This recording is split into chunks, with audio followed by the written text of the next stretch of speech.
Salut à tous, c'est Trizo Mike. Et aujourd'hui je suis content parce que j'avais commandé des trucs pour mon puce, donc mon vélo moteur que je devais que je vais tout refaire. Et j'ai reçu un énorme colis, donc je vais vous montrer ça. J'ai reçu un colis de taille conséquente. Donc pour ouvrir un colis, comment on fait? Donc pour ouvrir un colis à la manière Trizo Mike, on fait comment? On a trois solutions pour ça. Trois solutions qui s'offrent à nous. Donc, pour ouvrir le colis, on a soit ça. Donc, ça là. Ici là. Donc, vous pouvez voir que on est sur plutôt un beau bébé. On a ça. Donc, un couteau basique. Ça. Et en dernier, on a ça. Ça. Donc, je pense qu'on va partir sur le petit, hein, vraiment, parce que j'ai pas envie de courir trop de risques. Bon, on déballe. On est bien. C'est parti. Je me get ready to ouvrir le colis. Allez-y, on est go.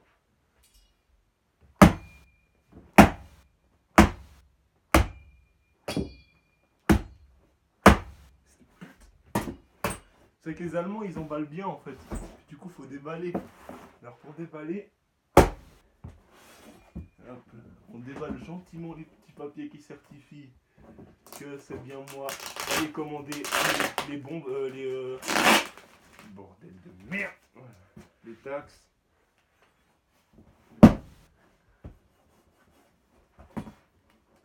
Okay. Ah voilà. Fils de pute. Voilà. Fils de pute. Voilà. Ça c'est privé.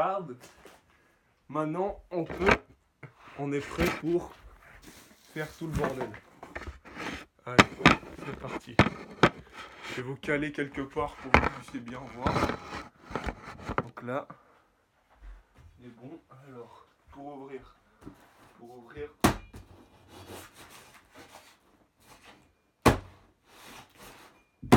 je vais pas tout niquer ce qu'il y a dedans, parce qu'il y a des trucs bien dedans. Bon, nique sa mère à la machette. Voilà, nique sa mère à la machette. Machette, c'est de la merde des Mexicains. Vous cassez les couilles. On va partir sur un autre délire. Donc allez, go. Boum, le scotch. On vire le scotch. Hein. Ça fait longtemps que j'ai pas fait de vidéo, mais c'est normal. C'est que j'ai pas trop d'idées de vidéos, puis j'attendais surtout de faire une série sur la restauration du Boguet. Mais comme je suis un clochard et que j'ai pas d'argent, je peux pas avoir le bon matériel. Donc je préfère pas vous sortir de vidéo, plutôt de sortir une vidéo qui sera interminable parce qu'elle sera nulle à chier en fait. Je fonctionne comme ça, je préfère la qualité à la quantité, mais si vous voulez, les Trizo, tes vidéos elles sont pas super qualité. Mais en même temps, faut me comprendre, je filme avec un putain de tuyau, donc ouais, c'est pas long. Voilà. Donc déjà, le plastique, enfin le papier, on vire. Voilà, donc j'ai commandé. On a une belle fourche BR. Donc voilà, que je vais vous montrer de plus près. Je vais enlever cette merde. Une bonne fourche BR. Donc les fourches BR, c'est qualité-prix le meilleur que vous pouvez trouver. Puis celle-ci était 121 €, je crois. Oui, j'ai pris sur Puce Shop. Très bon site, c'est arrivé très rapide en même pas une semaine. Donc ouais, 3-4 jours c'est arrivé. Donc ça, c'est cool de leur part parce que ouais, sur des sites suisses, il faut attendre plus longtemps que sur un site allemand. Donc une bonne fourche BR. Vous pouvez le voir, quelle pompe. Déjà bien, vous voyez. Donc fourche BR inversée. Donc le petit fourron dans le grand, ça c'est bon pour la sécurité, parce que vous pouvez mieux contrôler votre freinage. Puis vous évitez de vous éclater le cul sur les dos d'âne, donc ça c'est déjà un bon point. Donc je survole, hein, après je vous montrerai les trucs en détail. Là on a mon filtre à air. Et si vous vous doutez bien que si j'ai pris un filtre à air, c'est pas pour le carbu de 12, c'est pour un peu plus gros diamètre. Donc j'espère qu'il n'a pas pris un coup de machette celui-là. Merde. Ah non c'est bon, il n'a rien pris. Donc vous voyez, avec un manchon court, un bon filtre à air conique.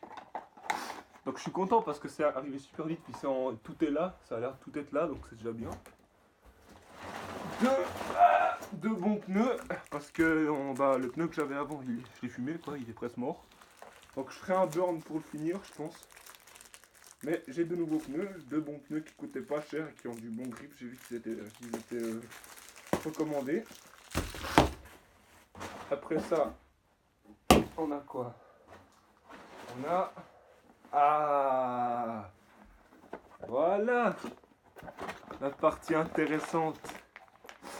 Devinez ce qu'on a là. Je vous ai parlé d'un carbu avant, hein. Et ben le voilà. C'est une imitation de Delorto, parce qu'on n'a pas tous de la thune pour avoir un Delorto. Par contre, il a pris des pets, donc ça m'a fait chier.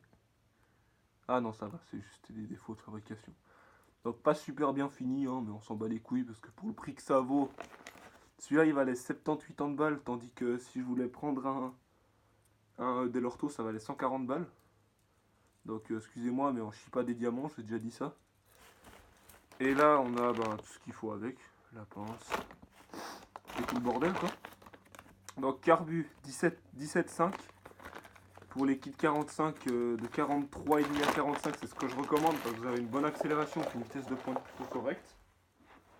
Tandis qu'un carbu 19, vous avez une putain de vitesse de pointe en fait, mais vous allez vous faire chier parce que vous allez avoir une accélération qui va sortir de trou de cul de Satan, donc ça va être de la merde. Mais vous allez avoir une plus grande vitesse de pointe. Donc en vitesse de pointe, ils vont m'enculer, mais en accélération, je vais leur trouver le cul en fait. Donc là, bien sûr, on va plus vite, donc il faut freiner plus fort. Donc des nouvelles mâchoires de frein pour puce. Parce que les miennes étaient fatiguées. Donc on va dire qu'elles ont pris leur retraite. Donc des nouvelles mâchoires de frein. Ça va en fait, je vous montre. Ça va dans votre jante en fait. Puis ça appuie contre les bords de la jante. Et on voit que ici là, on a un revêtement qui est très adhérent en fait. Que quand vous appuyez, il y a un axe qui écarte vos mâchoires en fait. Puis elles s'écartent comme ça. Puis ça appuie contre la jante, ça vous fait freiner. Donc deux mâchoires de frein, La pièce maîtresse, depuis le temps que je l'attends, ce fils de pute. Un bon garde-boue arrière pour bien garder la boue. Donc ouais, on voit qu'il a été ouvert par les douaniers parce que ces enculés en fait ils m'ont fait des pètes dedans, donc ça me plaît pas. Ah non c'est bon, ils l'ont juste sali comme des fils de pute. Ouais, ils m'ont sali comme des enculés en fait, mais sinon ça va. Donc vous voyez que ouais putain mais ils m'ont défoncé, ils m'ont sali comme des bâtards. Là c'est ce que je viens de sortir.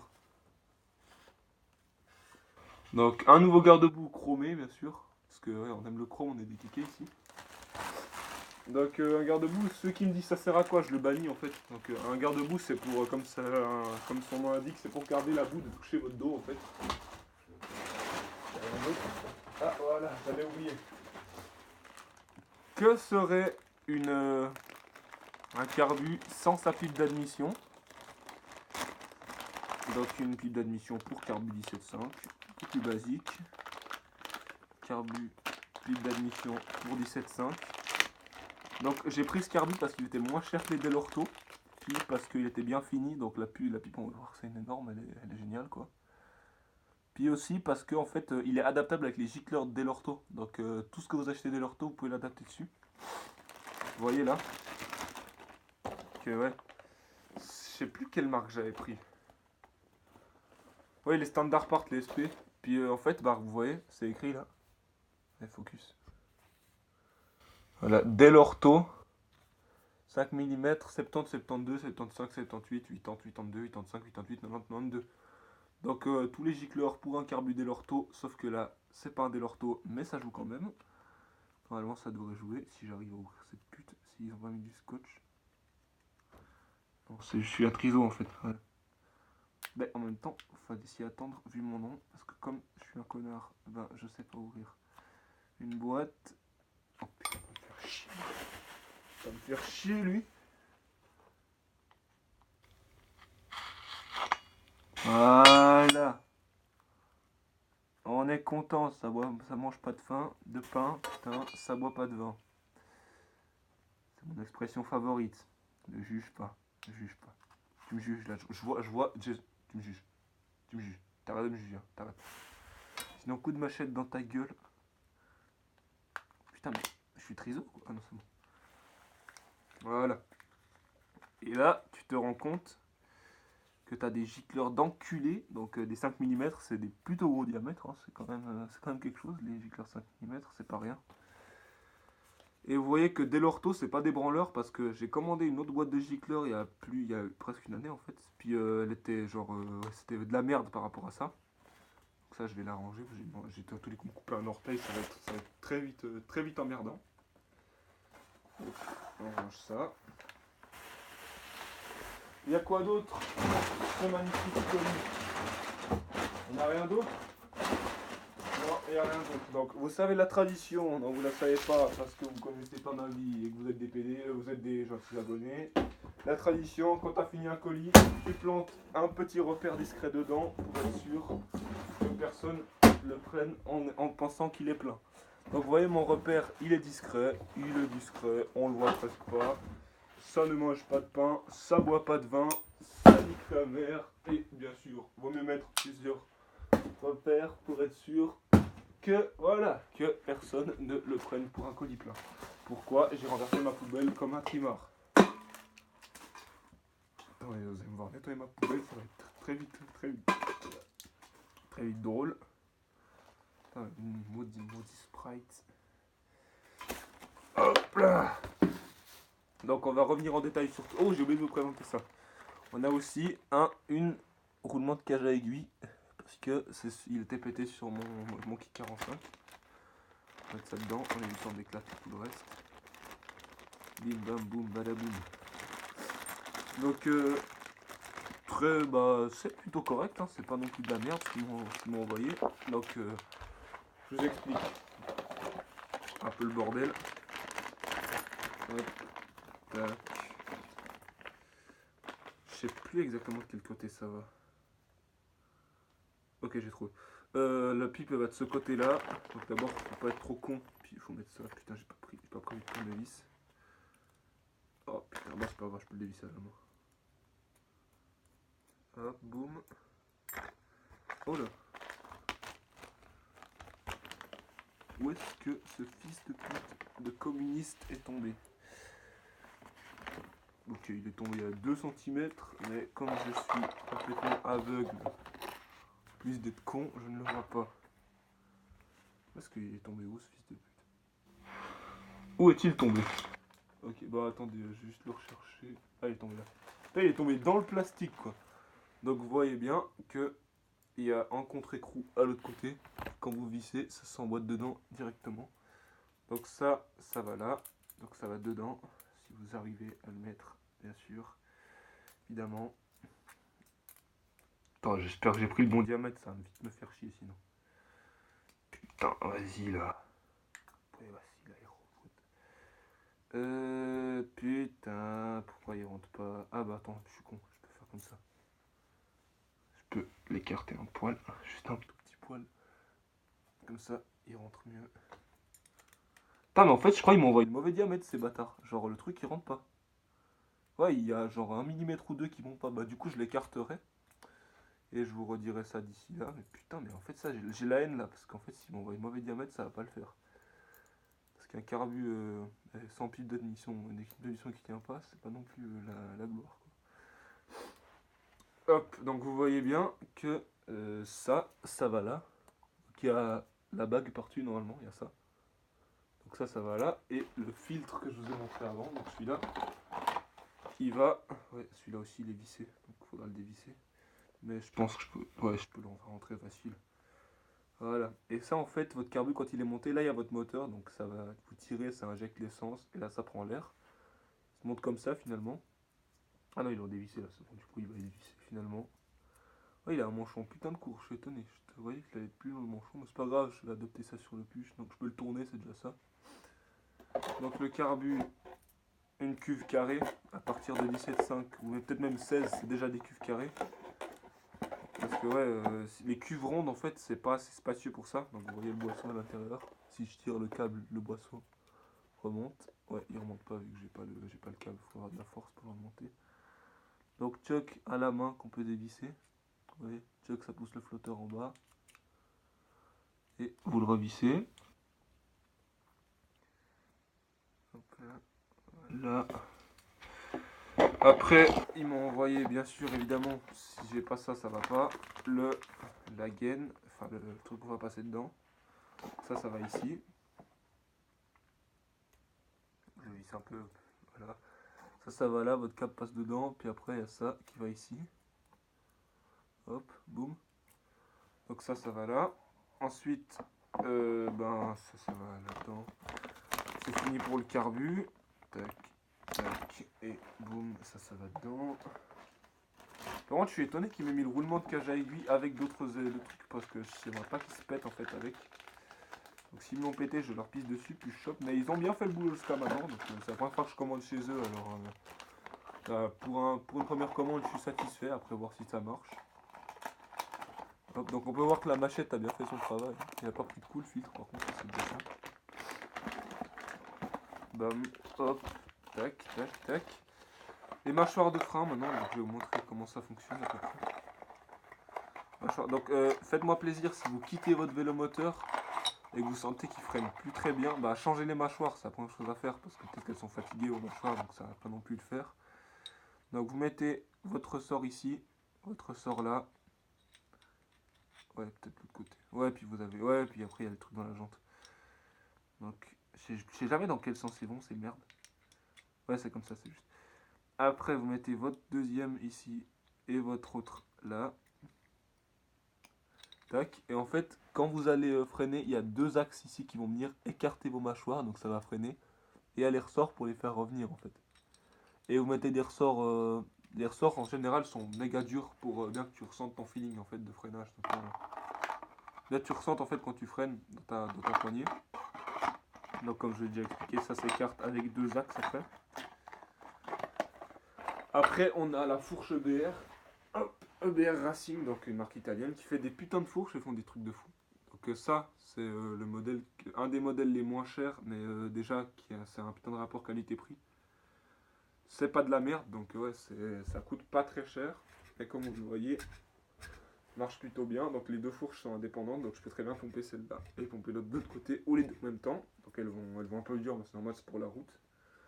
Ici, fixation pour le phare. Là, les deux. Tac, deux là. Ici, vous avez le tube principal, là. Hop. Vous vissez votre écrou que vous avez sur l'autre. Puis voilà, après en fait, vous avez votre roue qui venait là. Et vous pouvez monter un frein à disque dessus. Il y a les attaches pour. Si jamais vous voulez monter un frein à disque, ce que je déconseille parce qu'en Suisse, c'est illégal. Je comprends pas trop pourquoi d'ailleurs, parce que t'as un frein à disque, tu freines mieux. Donc autant monter un frein à disque. Je dis pas qu'il faut le faire, mais autant le faire si tu vas plus vite. Mais bon, ça m'étonne pas d'un pays où tu es moins dans la merde si tu te défends avec une arme à feu qu'avec une arme blanche. Voilà. Donc là, le garde-boue maintenant. Donc ça, la partie avant, elle est où? La partie avant, elle est là. Tac. Ici, vous avez un téton en fer qui vient là. Donc vous avez le reste de votre truc. Ici, vous avez votre roue qui est là. Qui est ici. Puis en fait, ça empêche votre roue d'éclabousser votre tête quand vous roulez dans la boue ou un bordel comme ça. Hop, donc garde-boue, il n'y a pas grand chose à dire dessus, mis à part que c'est très utile, mais que le problème c'est que sur Pluche, les garde-boue, il y a que 3 points d'attache. Il y a celui ici. Et vous avez encore 2 tiges qui montent depuis votre cadre qui viennent choper le garde-boue ici. Donc ici, il faut percer soi-même, je pense, parce qu'il n'y a pas les trous. Ou alors, vous pouvez le mettre ici.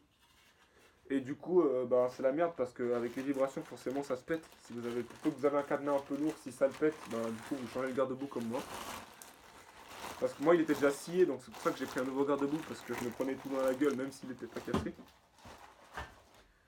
Donc après ça, on a les pneus. Donc je vais vous montrer, je vais en déballer un pour vous montrer quel type de pneu c'est.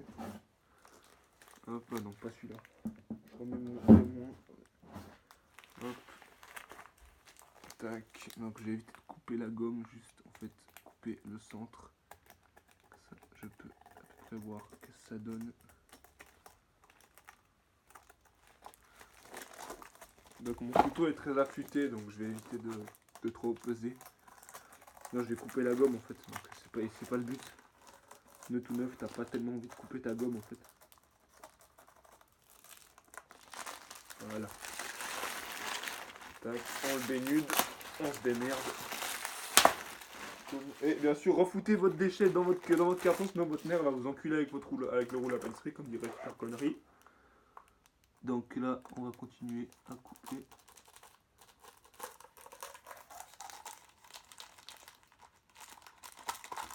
Voilà. Et là, bien sûr, il y a le scotch qui est collé. Tac, donc c'est ces pneus là, c'est des pneus route et un peu tout terrain. Donc ça a l'air des pneus de vélo comme ça, mais en fait c'est des pneus putain de rigides. Donc le truc, il bougera pas. C'est des pneus en 17 pouces parce que moi j'ai le buggy en 17 pouces. Ça existe des buggys qui ont des pneus en 16 pouces. Mais ouais, les pneus sont moins chers certes, mais en fait c'est très rare que vous avez un buggy qui est en 16 pouces. La plupart c'est tous des 17 pouces. Parce que c'est plus polyvalent en fait, vous avez un plus grand nombre choix, un plus grand choix de pneus en fait. Je me suis découvert ça parce que. Donc vous voyez là c'est écrit 17 pouces. 1 pouce, je crois que c'est 226 mm ou 250. Non, ouais, non. 25,4 mm ou 22,4, je sais jamais. Ouais, je sais pas. Mais je sais que c'est entre 2 et 3 cm, 1 pouce. Au pire, vous regardez sur internet, vous ne cassez pas les couilles. Donc, un pneu, tout ça, rien de plus basique. Donc, moi, je vais envoyer le buggy en peinture. Je vais lui faire une teinte noire argentée. Donc, noir métallisé avec des paillettes blanches, des paillettes vertes incrustées. Et du coup, j'ai profité pour changer les pneus parce que mes 2 pneus étaient morts, donc c'était pas ce qui allait être plus intelligent de rouler avec des pneus morts. Puis ben, je me suis déjà viandé la gueule en fait à cause d'un pneu. Donc tu vois là, j'ai une grosse trace. Ça fait un an et demi que je l'ai celle-là. Part pas, donc ouais, faites pas les cons, démerdez-vous pour avoir des pneus qui tiennent la route. Quitte à payer 50 balles de plus, je t'assure que tu veux payer plus, tu veux payer un peu plus plutôt que t'arracher la moitié du bras en fait.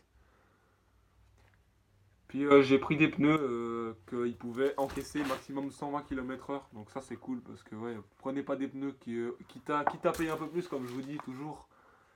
Je sais pas, t'as un pneu qui coûte 40 balles mais il peut encaisser que, quoi, je sais pas, je dis de la merde, 60 km/h. Mais t'as un pneu qui coûte 62 et qui encaisse 120. Et ton buggy il est quitté à 58, mec, fais pas le con parce que pour peu que t'ailles à 60-62, mec, ton pneu il va s'user plus vite puis il va péter. Et crois-moi, tu veux pas péter un pneu quand t'es à pleine vitesse. Donc c'était un peu tout pour le moment sérieux de la vidéo. Après, je vous ai déjà montré la pipe, mais je tenais juste à vous montrer encore un truc, c'est que je sais pas si c'est la même marque, mais je crois pas, parce que regardez, là en fait, le carbu, vous voyez la couleur qu'il a, il est mat en fait, puis la pipe elle est argentée. C'est un peu chelou, mais bof, ouais, ça me dérange pas plus que ça. Vous voyez, vous mettez votre pipe là, votre truc qui va là. Du coup, vous injectez plus d'essence avec ça, mais vous consommez donc aussi plus. Donc, faut aussi prendre ça en compte. Donc, moi, j'ai réfléchi avant d'acheter ça. Parce que j'ai quand même payé. Je vais vous dire combien j'ai payé. Parce que, ouais, je tiens quand même à vous dire. Le tout, je crois que j'ai payé. Alors. Il est où la facture? Voilà. Unit value, height value. Voilà. Euh, donc sur le site, j'ai payé ça 225 euros, donc tout compris. Et du coup, ben. Ouais, par contre, ils m'ont compté au moins là. Quoi? Ah ouais, non. Ouais. Du coup, en fait, j'ai payé en tout, j'ai payé 225 hors taxe, donc je dois encore payer ouais, 10-20 balles de taxe. Puis du coup, ben ouais. Donc sur le site, si vous êtes en Allemagne, les gicleurs Dell'Orto 5 mm vous coûteront 12,31 €. Le carburateur, il vous coûtera 41,28 €. Et tout le bordel, ça vous revient à 189 € si vous commandez vous habitez en Allemagne, quoi. Donc c'était tout pour la vidéo. Ciao à tous, c'était Trizomac.